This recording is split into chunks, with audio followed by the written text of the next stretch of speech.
Hi friends, welcome back to SNS tips. Today's recipe summer special మామిడికాయ రసం.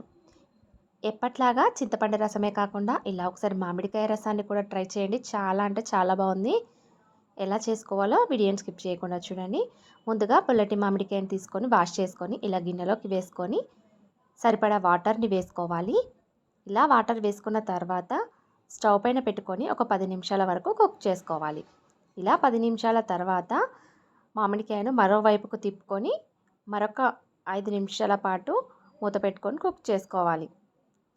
ఇలా 5 minutes తర్వాత మూత ఓపెన్ చేసుకొని స్పూన్తో కానీ ఇలా చాకుతో కానీ గుచ్చి చూడాలి. చూసారు కదా, మామిడికాయ అనేది పర్ఫెక్ట్గా ఉడికిపోయింది. ఇప్పుడు స్టవ్ ఆఫ్ చేసుకొని మూత పెట్టుకొని చల్లారే వరకు పక్కన పెట్టుకోవాలి. ఈలోగా ఇందులోకి కావలసిన వెల్లుల్లిపాయలని తీసుకోవాలి. 10 నుంచి 15 వరకు వెల్లుల్లిపాయలని, హాఫ్ స్పూన్ జీలకర్రని తీసుకొని మిక్సీలో కానీ దంచి కానీ తీసుకోవాలి. ఇలా నేను దంచి తీసుకుంటున్నాను. ఈ విధంగా తీసుకొని పక్కన పెట్టుకోవాలి. తర్వాత స్టవ్ పైన కడాయిని పెట్టుకొని అందులోకి కారానికి తగినట్టుగా పచ్చిమిరపకాయలను వేసుకోవాలి.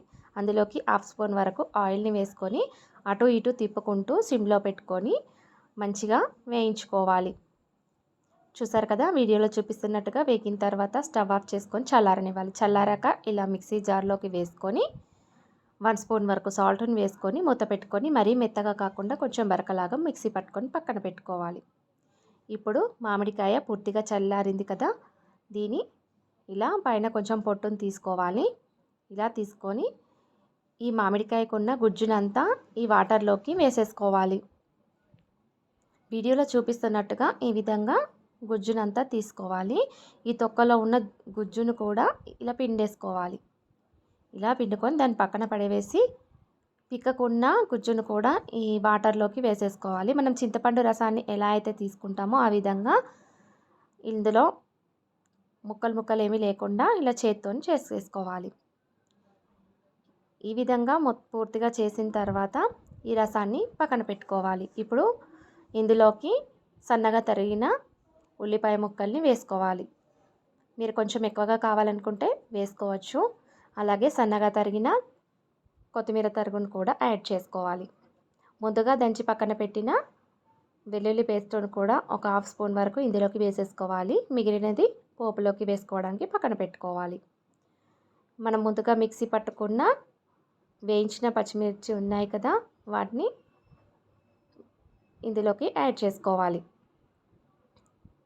ఈ విధంగా మొత్తం వేసుకున్న తర్వాత బాగా మిక్స్ చేసుకోవాలి. ఇలా మిక్స్ చేసుకున్న తర్వాత టేస్ట్కు చూసుకొని కొంచెం పుల్లగా ఉంటే వాటర్ని యాడ్ చేసుకోవాలి. ఈ విధంగా వాటర్ని యాడ్ చేసుకున్న తర్వాత ఇందులోకి రుచికి సరిపడా ఉప్పును కూడా యాడ్ చేసుకోవాలి. ఈ విధంగా యాడ్ చేసుకొని బాగా మిక్స్ చేసుకోవాలి. ఇలా మిక్స్ చేసుకొని మరొకసారి చూసుకొని సాల్ట్ని కూడా మళ్ళీ తక్కువగా ఉంటే యాడ్ చేసుకోవాలి. యాడ్ చేసుకొని పక్కన పెట్టుకోవాలి.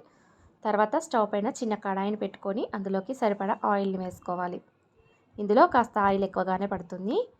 ఆయిల్ని వేసుకొని కాగిన తర్వాత 1 స్పూన్ వరకు ఆవాలను వేసుకోవాలి.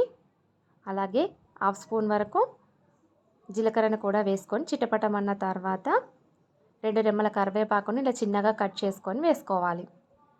ఇది కూడా చిటపటమన్న తర్వాత ఇందులోకి 4-5 ఎండుమిరపకాయలని ఇలా సన్నగా కట్ చేసుకొని వేసుకోవాలి. ఇలా వేసుకొని ఒకసారి మిక్స్ చేసుకోవాలి. ఇవి కొంచెం ఫ్రై అయిన తర్వాత ఇందులోకి ఒక పావు స్పూన్ వరకు ఇంగువ పౌడర్ని వేసుకోవాలి. ఇది ఆప్షనల్ మాత్రమే, మీకు నచ్చితే వేసుకోండి, లేకపోతే స్కిప్ చేసేయండి. ఈ విధంగా వేసుకొని మిక్స్ చేసుకున్న తర్వాత ఒక హాఫ్ స్పూన్ వరకు పసుపును కూడా యాడ్ చేసుకోవాలి. సన్నగా తరిగిన కొత్తిమీర తరుగును కూడా యాడ్ చేసుకొని ఇవి కొంచెం ఫ్రై అయిన తర్వాత ఇలా బాగా మిక్స్ చేసుకొని స్టవ్ ఆఫ్ చేసుకోవాలి. ఇప్పుడు ఈ వేడివేడి పోపును మనం ముందుగా మామిడికాయ రసం తీసి పక్కన పెట్టాం కదా, అందులోకి ఈ పోపును యాడ్ చేసుకోవాలి. ఈ విధంగా వేడివేడి పోపును యాడ్ చేసుకున్న తర్వాత మనం దంచి పక్కన పెట్టిన వెల్లుల్లిపాయని ఈ పోపు పైన యాడ్ చేసుకోవాలి. ఈ వేడికి మంచి స్మెల్ అనేది వస్తుంది, వెల్లుల్లిపాయ పేస్ట్ అనేది. ఇప్పుడు బాగా మిక్స్ చేసుకోవాలి. ఇలా మిక్స్ చేసుకొని సర్వ్ చేసుకోవాలి. అంతే, ఎంతో టేస్టీ అయినా హెల్దీ అయినా సమ్మర్ స్పెషల్ మామిడికాయ రసం రెడీ అయిపోయింది. ఈ రసాన్ని వేడివేడి అన్నంలోకి ట్రై చేయండి. ఫ్రై కర్రీలో కూడా చాలా బాగుంటుంది.